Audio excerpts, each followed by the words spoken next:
Hello, welcome to Water Sign Philippines. So, ito yung reading natin for Water Sign, Cancer, Scorpio, and Pisces. Let's start your reading. For Water Sign, please. For Water Sign, please. Spirit guides, angel guides, what do we have here for Water Sign? Kapalaran sa pag-ibig.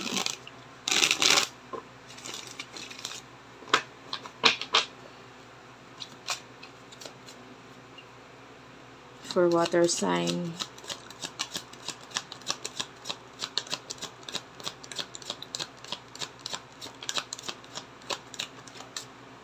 Okay, you do have here the Devil, Two of Pentacles, the Hermit, Taurus, Virgo, Capricorn, Virgo energy, dalawang major arcana, Six of Wands is at the bottom of the deck, and there's this Knight of Pentacles. I feel like sa nakikita natin, you could be dealing with two people. And, meron ditong pagbabalanse na parang ginagawa. Parang binabalanse kung sino sa kanila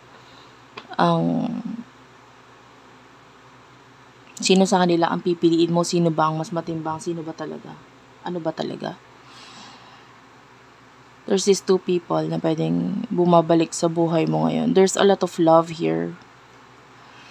Nakikita natin may nagiging rason para maging masaya ka sa kanila, pero hindi mo alam kung sino yung mas matimbang. I feel like one of them, isa sa kanila, nakikita natin na ginagamit ka nagagamit ka May pakinabang ka sa kanya And then, the other person, nakikita natin as being secretive. Hindi niya masabi kung ano yung totoong emotions niya para sa'yo. Pero mas matimbang yun Nakikita natin na mas gusto mo yun. Kaya lang, hindi mo siya mabasa, hindi mo alam kung ano ba talaga nararamdaman itong taong to para sa akin. Kasi nga hindi siya showy. Hindi niya maipakita sa'yo. Pero may mga hint or mahahalata mo na meron sa kanya. Pero maring hindi niya masabi. Pagdating sa pakikipag-communicate, mahina sa taong ito. So anyway,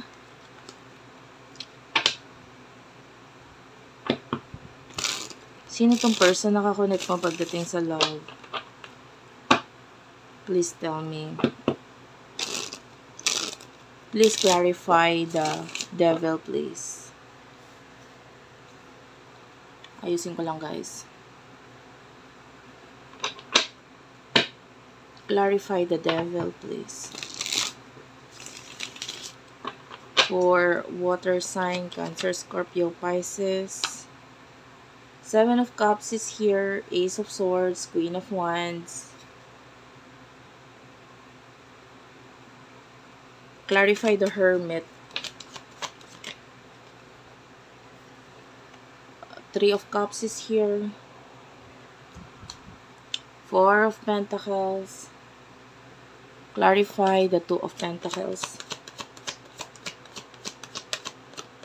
For Water Sign, the Moon and Temperance. Dalawang major arcana. So, sinabi ko naman sa'yo na pareho ka nagiging masaya dito sa mga taong to. I can see a friendly energy sa inyo ng person na mas matimbang, which is nagpapakita siya as the Hermit, Virgo energy. Four of Pentacles, like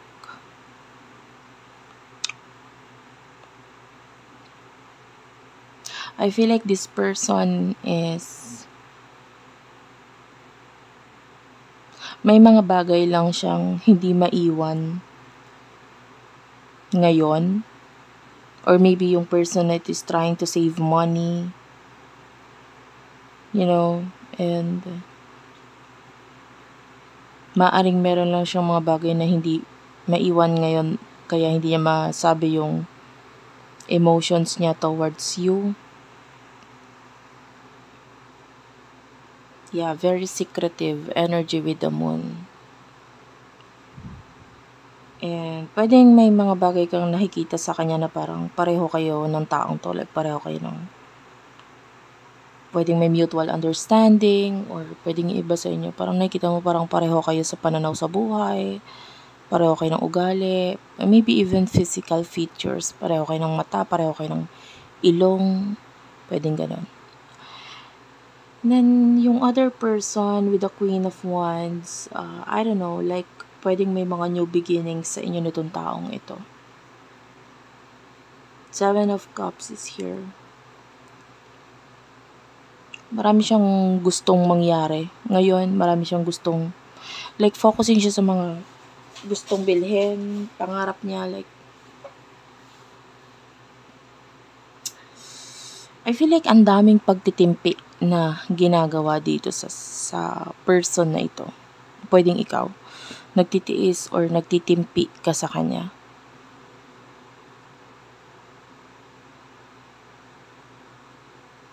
I feel like may mga nagiging dahilan din para pagtiisan mo tong taong to. Mas nakukuha ko yung pagtitiis dito eh.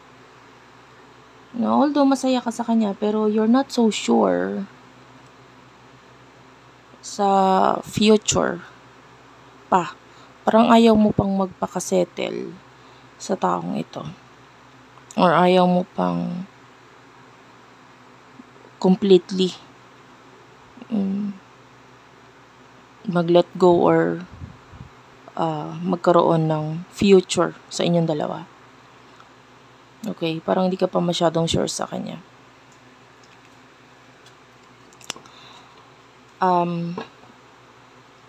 Ano yung mga emotions nitong mga taong to patungkol sa'yo?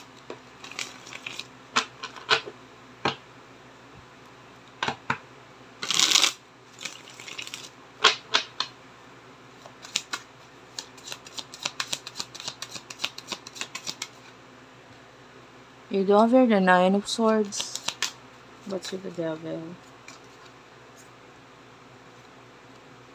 8 of Pentacles. Tell me more. What's with the 9 of Swords? 5 of Cups. What's with the Devil? It's 8 of Pentacles. 10 of Pentacles is here. What's with the 2 of Pentacles? Emotions here. Page of Pentacles and the Justice card.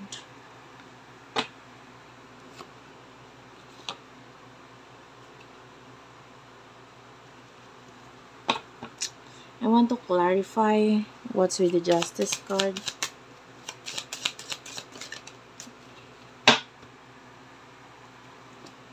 Queen of Cups, the Magician,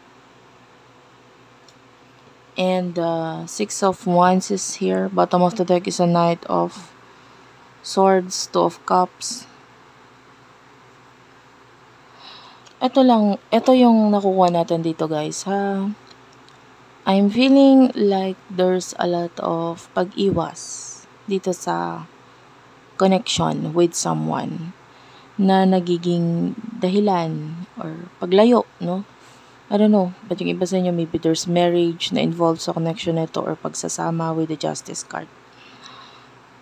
And yung person na ito, so ngayon, nasasaktan siya eh. Nalulungkot siya with the 5 of Cups and the 9 of Swords. Like, mahal ka niya with the Knight of Cups. Mahal ka niya kasi hindi naman siya masasaktan. Hindi naman siya mag-feeling down kung hindi ka niya mahal, diba? Mahal ka niya. Pero nakikita niya yung realidad eh. sa inyo, sa connection ninyo. So, with the Magician, pwedeng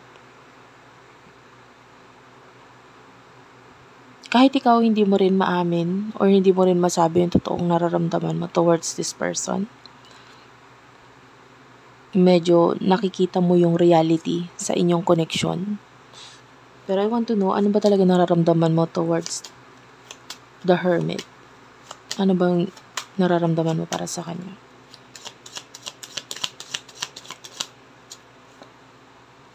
There's this, the Empress and the Nine of Wands. Nandun yung paghanga mo sa taong to.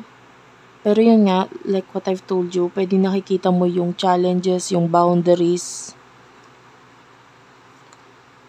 Page of Cups is here. You do love this person. Gusto mo siyang kausap, gusto mo siyang kasama. Kasi you do love this person. Diba? Pero katulad nga rin nung nakikita niya na problema sa connection ninyo, maaaring yun din yung nakikita mo.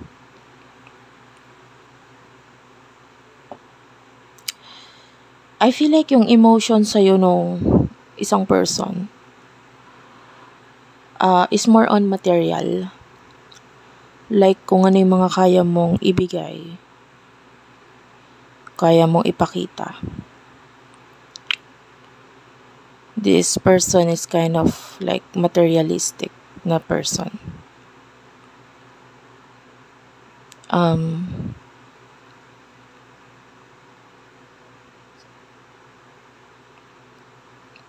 I mean, you have to be careful sa taong to. Kasi hindi siya kilala ng... Hindi mo siya... Sabihin na natin hindi mo siya masyadong kilala. In a way na hindi mo alam kung paano siya pagdating sa mga tao sa paligid mo. Like your friends, your family. Wala siyang pakialam sa kanila. Parang, ikaw lang yung tinitignan niya pero the rest, wala siyang pakialam.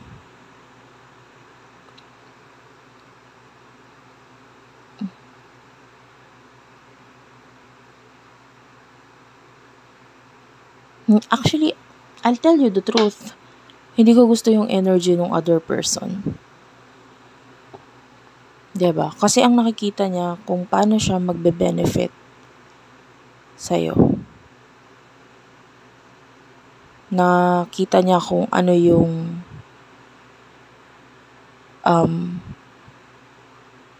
pakinabang niya sa'yo.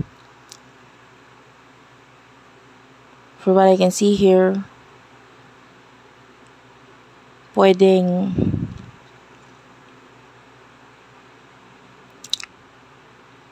mas matimbang talaga yung emotions na nararamdaman natin dito sa person na parang talagang may paglilihim na ginagawa kay sa isa't isa. Like, kanina pa yan eh. You are this person with the Two of Pentacles. Parang yung itong nasa bandang kanan or nandito sa bandang kanan natin, which is the Hermit. Makikita mo sa hawak niya, ito ang mas matimbang eh. And this is you. Mas matibang itong person na ito on your right or on your left. And then, with the Magician, ganun din. The hands here is naka-point or mas mababa yung sa left side, which is mas matimbang talaga dito. Tinatry mo lang balansehin sa ngayon because sa realidad, kung paano ang pakikitungo dapat gawin mo sa kanilang pareho. Kung ano lang yung tama, diba? Pero hindi, mas matimbang talaga to. So what will happen in the near future for the both of you?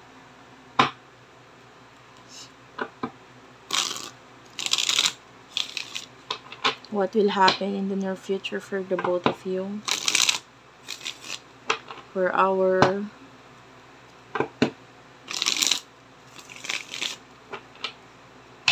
Water sign. I don't know if you're dealing with the Virgo or an earth sign. Nakakita tayo ng ganon.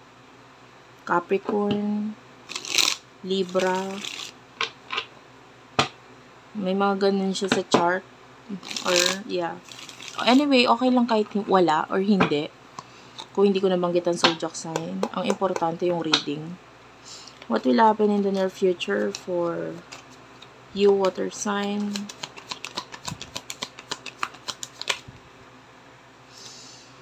Okay. 8 of Swords. Knight of Pentacles. 10 of Swords. And the 2 of Swords.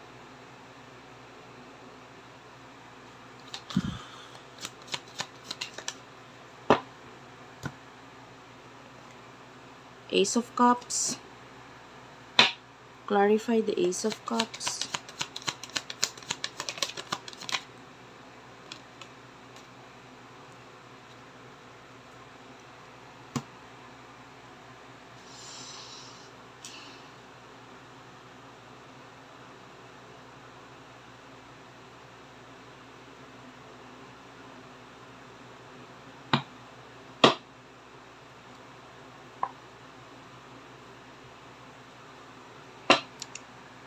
Gusto ko i-clarify pa ito. What's with the 7 of Pentacles?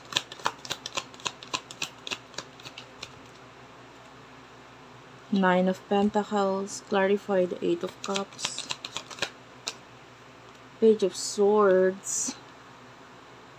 And clarify the Ace of Cups. 4 of Swords. King of Pentacles. Knight of Swords.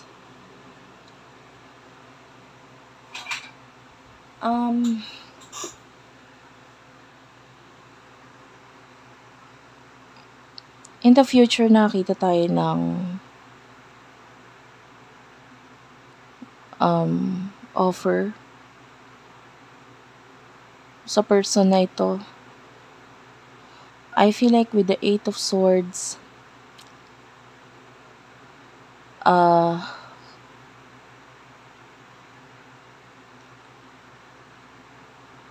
pwedeng stuck yung person na ito sa situation wherein parang kailangan niya ng help mo para makaalis siya sa situation na yun.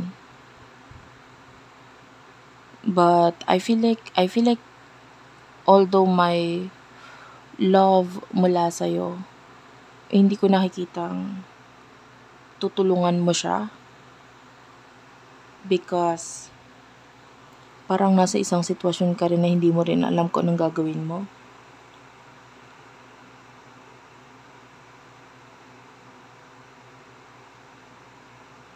I mean, in the near future, mas nakikita natin na mas maraming swords dito sa left side. Which is, this is a big problem. Dahil, pwedeng itong mga swords na ito yung maging dahilan para mag-end yung something in the near future between you and this person.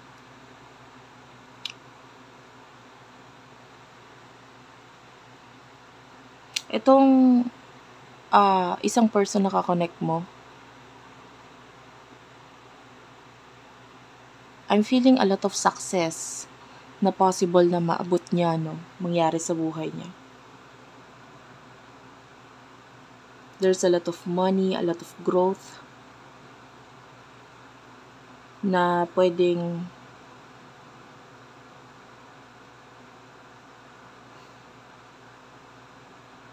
dumating dito sa buhay ng taong to.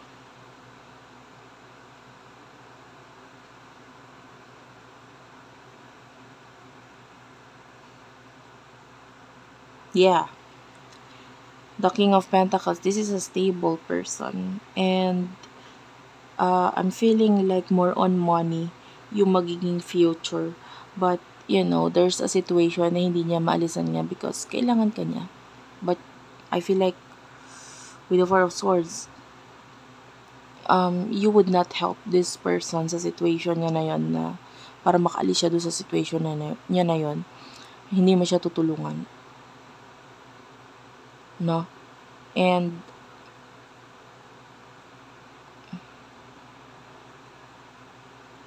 the Knight of Swords is here. Let me clarify this. Why is the Knight of Swords here? Five of Cups. May mga fast action na gagawin itong other person mo para na magdudulot ng pain or lungkot doon sa isang person na ito. And what is that? The Emperor is here. Clarify this.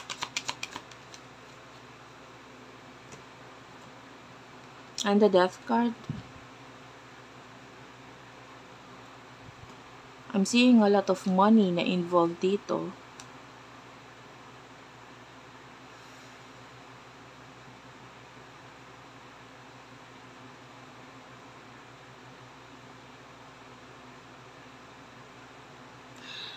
Okay, so nakikita natin dito may mga fast actions dito, lalo na with the Page of Swords and the Knight of Swords. Kailangan mo mag-ingat ha, kasi with the Death card,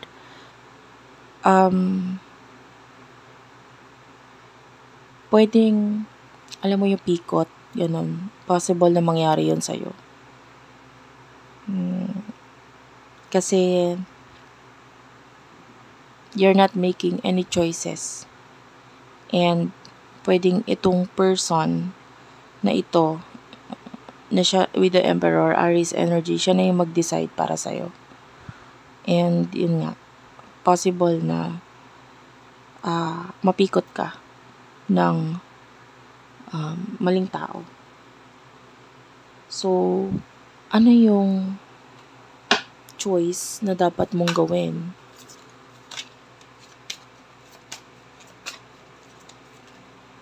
You do have the chemistry.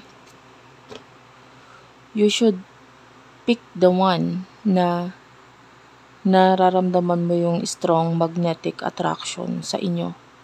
Like you see this person as your twin flame, your soulmate. This is the one na dapat mong piliin. Maaaring siya yung apple of the eye mo. Like, napapansin mo siya, nagugustuhan mo lahat ng nakikita mo sa kanya. Maybe you already see this person as someone who is already perfect. And nakakakita rin ako ng clue na pwedeng nakita mo na itong person wearing something red.